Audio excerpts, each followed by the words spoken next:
Piriformis slash sciatica update, week number 16. So I've missed quite a few weeks for the last wee while, just because nothing's really been changing. But there have been a few interesting things that's happened recently. So generally the pain going down my leg has got better. If I do it on a scale of 1 to 10, it's around about a level 4 at the moment. The pain has moved though.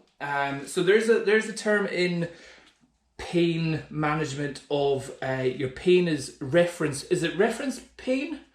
Like you get pain somewhere else in your body, but it's actually the cause of it is somewhere else. Reference pain? No, I was close. It's referred pain. Yeah, referred pain is when pain you feel in one part of your body is actually caused by pain or injury in another part of your body. So an injured pancreas can cause pain in your back, or a heart attack can cause a pain in your jaw. Who knew?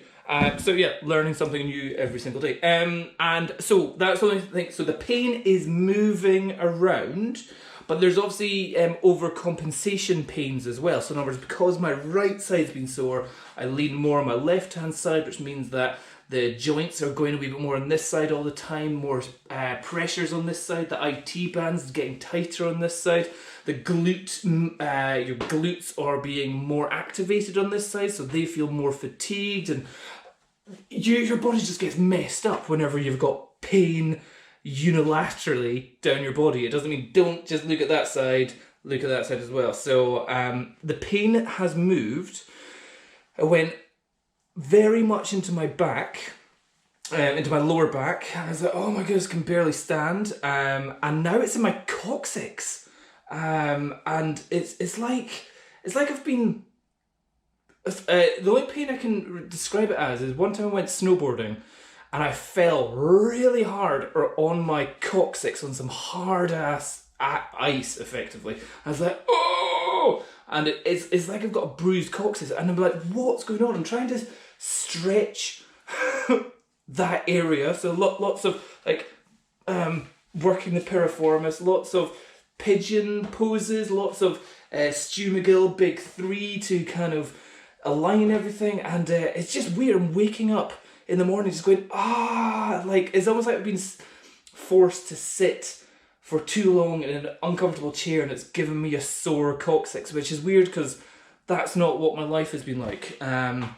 So yeah, there's obviously clearly things tightening up and getting irritated and agitated. And then, so one thing, here's the slight mistake I made last week, is Friday, feeling great. I was like, oh, this is good. I can get my bag on my back. I can walk upstairs. I'm not feeling too bad. And then on my way home from work, I just got this stabbing feeling back in my toe again. I was like, oh, and it was just getting worse. It was radiating up. And I was like, to the point where it was getting to the point where I was like, I can't put my foot on the accelerator because my leg's just so sore. So I was having to drive my left foot. I was like, oh, so instantly got in the house.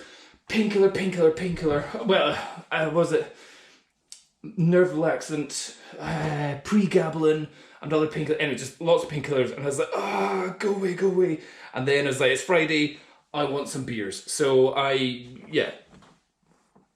obviously bad advice. Don't take painkillers and alcohol. But 2 hours later, I felt great.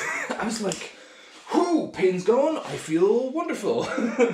Kids, let's go play upstairs. And so I took the kids upstairs and we're like, let's put your beds out. And I was back to being a normal dad again. It was fantastic. Again, bad advice. You'll hear why. So I was like, right, kids, let's get your beds on the floor. Let's jump around. Let's do backflips. I was holding their hands, trying to get them to do backflips, and then trying to get them to do front flips, and all that holding a 6-year-old and a 2-year-old, holding their hands there. They stick their feet in my tummy and then kick around and go through. And I'm like holding that. A lot of work suddenly happening to the spine, to the back muscles. A lot of that while on painkillers and alcohol. And I was like, yeah, that's great. Next day, so bad. So bad. I was crawling through the house. Literally couldn't get up. Hot water bottles all day long. Shakti mat all morning. Foam rolling, everything. I was just like, I can't actually move. I can't It was horrendous. We were meant to meet some family members the next day. I was like, I didn't know if I could even walk at all. I crawled up the stairs, tried to lie in bed. I was like, I can't do anything. Horrendous. So that hour and a half of feeling good, having fun, meant a full 36 hours of complete disability. And effectively has given me pain for the rest of the whole week. So just bad move. So I effectively had become a boring parent. I would be like, yes, kids, off you go, play by yourselves. I'm not joining in. Which is annoying me just now. But yeah, for the rest of this week, my lower back has just been crap. So again, do love the McGill Big 3 works for that. But then the pain's just been, there's just things going on all the time. So it's become less piriformis, more sore back, more glutes and coccyx area. It's just a mess. So I'm going to see my sports physio or sports massage on Monday, get her to sort some things out. But bench press, I'm able to do some bench press again. And then here's the next thing. I was at the point where I was like, maybe I was getting down, maybe I was getting a bit like depressed from it or something, but it was just like, I had a bit of fun and I've just been punished for it for the rest of the week with my kids. And maybe it was also just coming down from painkillers and alcohol that I just felt crap this week, just like really down.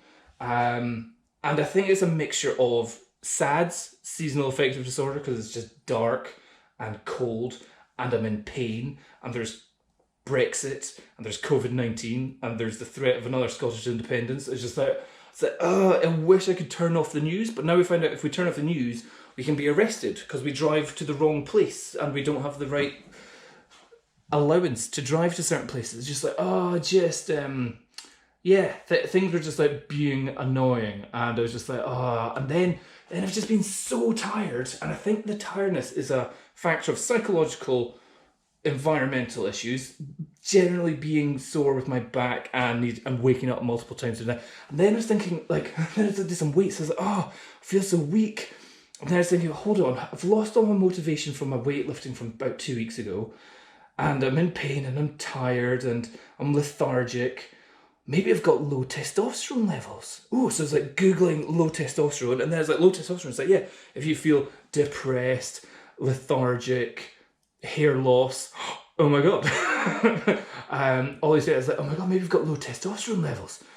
And there's like, but then there's other elements of low testosterone means like you're not up for it, but no, that's not an issue, annoyingly, because that is annoying for my wife, especially while I'm asleep. And then I was thinking, like, oh, should I be going and getting, like, because I'm like 37, is that when your testosterone totally starts plummeting? And then I went down a rabbit hole of, oh my goodness, I'm losing my manliness, my man testosterone. I'm going to need to go and get therapy for this. And then it's like, nah. Then I just kind of woke up from it. I was like, no, it's winter, you're sore, you're in pain, you're on lots of different types of painkillers, and there's just general chaos going on in society. You're all right to feel a bit crap. So I'm like, just had to have a word with myself on that one. But yeah, there's that kind of total danger of going down a rabbit hole when you're constantly in pain, when your pain is changing, when there's no obvious reasons for your pain or any clear sign out of it. It gets a bit exhausting. So yeah, week 16, I think we're at now. Maybe it's week 17, not 100% sure. You'll lose count. But I've re-motivated myself a little bit by giving myself a new challenge on this. My 300, 250 and 200 pound max reps in one workout challenge. That's going to help me be motivated in the gym, and just keep going. But yeah, that's all I'm going to say is that what started off as definitely piriformis has not disappeared like what it says on the NHS website. Oh, after about 8 weeks it'll be gone. It's like, no, this is like at least double that amount of time, and it's still not gone, and it's morphed into other pains. So yeah, just be aware of that if you're having this problem, don't think it's going to go away very quickly. It can last quite a while, and it can be massively debilitating and depressing. So like build up your reserve of mental toughness. If you think, oh, this is getting a bit tight here, this is getting a bit sore here, start working on your mental resolve, and be prepared for a long period of annoyance, pain, agony, sleep deprivation, exhaustion, and all that. So yeah, there you go. That's it. That's week 16 of piriformis pain, possibly sciatica pain, possibly just every bit of pain that there is. Anyway, bye bye.